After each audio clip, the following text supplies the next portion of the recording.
सूबे में चल रहे चुनाव में खोई सरकार अब जाग भी चाहिए, क्योंकि यहां मामला बच्चों की मौत से जुड़ा है। नमस्कार, मैं हूं आपके साथ प्रदीप आजाद। सरकार ये कोटा का वही अस्पताल है जहां पिछले साल भी कहर बरपा था।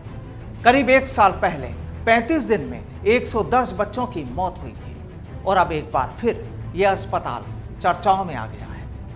अब परेशानी अस्पताल के वास्तु में है या फिर स्टाफ में, इसकी भी जांच करा ही ली जानी चाहिए, क्योंकि एक बार 2 दिन पहले ही 8 घंटों में 9 बच्चे हमेशा के लिए मौत की नींद सो गए। अभी तो ठीक तरह उनकी आंखें भी नहीं खुली थी और ना ही जिंदगी के फलसफे को सीखा था, लेकिन यही अस्पताल उन बच्चों के लिए अस्पताल नहीं बल्कि कब्रगाह बन गया। अब एक तरफ बच्चों के परिजनों ने सीधे तौर पर यह आरोप लगाए हैं कि अस्पताल प्रशासन ने उनकी सुनवाई नहीं की, और अगर वो कर लेता तो शायद उनके नवजातों की जिंदगी बच जाती। यहाँ अस्पताल प्रशासन कहता है कि वो जांच कराएंगे, लेकिन साहब जांच के बाद भी क्या आना है, ये भी बखूबी समझा जा सकता है, क्योंकि इस मामले के सामने आने के बाद तो सूबे के चिकित्सा मंत्री रघु शर्मा ने भी मेडिकल हेल्थ कमिश्नर के सुपरविजन में 4 सदस्यीय जांच कमेटी का गठन कर दिया है।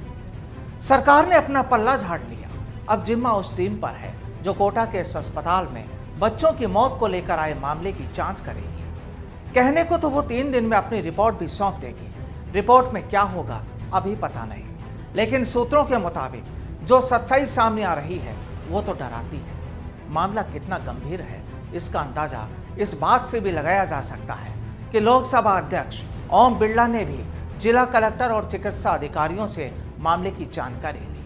अब बच्चों की तो मौत हो गई, जिम्मेदारी कौन लेगा ये भी देखना है। लेकिन बच्चों की इस मौत के मामले में सूबे की पूर्व मुखिया रही वसुंधरा राजे ने भी मौजूदा सरकार को आड़े हाथों लिया है। वसुंधरा का यह बयान है कि उजड़ती कोख को हल्के में ना लें, वाकई बहुत कुछ कह जाता है। अब मामले पर सियासत भी होने लगी है, और तो और अब हनुमान बेनीवाल भी गहलोत सरकार को आड़े हाथों लेने में कोई कसर नहीं छोड़ रहे। खैर, अगर बात सियासत की छोड़ भी दी जाए तो अभी क्या, अस्पताल के हाल तो वाकई खराब ही माने जा रहे हैं। लगता है यह अस्पताल तो खुद बीमार हो रहा है। पता तो यहाँ तक चला है कि बच्चों की जिंदगी बचाने वाले उपकरण भी यहाँ सही हालात में नहीं है। तो फिर सवाल यही कि आखिर कैसे बचेगी बच्चों की जिंदगी? आखिर कोटा के इसी अस्पताल से इस तरह की खबरें बार बार क्यों आती हैं? क्यों कोई अपनी जिम्मेदारी लेने से बचता है? कहीं कमी है तो फिर उसे सुधारा क्यों नहीं जाता? जनाब हाड़ौती का ये बड़ा अस्पताल माना जाता है।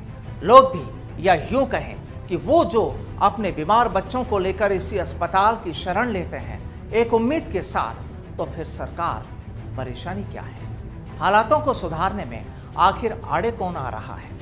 जनाब, बच्चे तो बच्चे होते हैं, उन्हें ना सियासत से मतलब, ना ही लापरवाहियों से, ना ही अपनी जिम्मेदारियों से भागने वालों से उनका कोई मतलब। बस उन्हें जिंदगी चाहिए जो डॉक्टर उन्हें देते हैं। लेकिन बात तो ये भी है कि जब अस्पताल प्रशासन मजबूत नहीं होगा तब तक शायद इस तरह के हालातों में सुधार भी संभव नहीं। बस सरकार से गुजारिश यही कि अब तो लगाम कस दी जाए, ताकि फिर कोई बच्चा अपने माता पिता से दूर ना हो हमेशा के लिए। नमस्कार।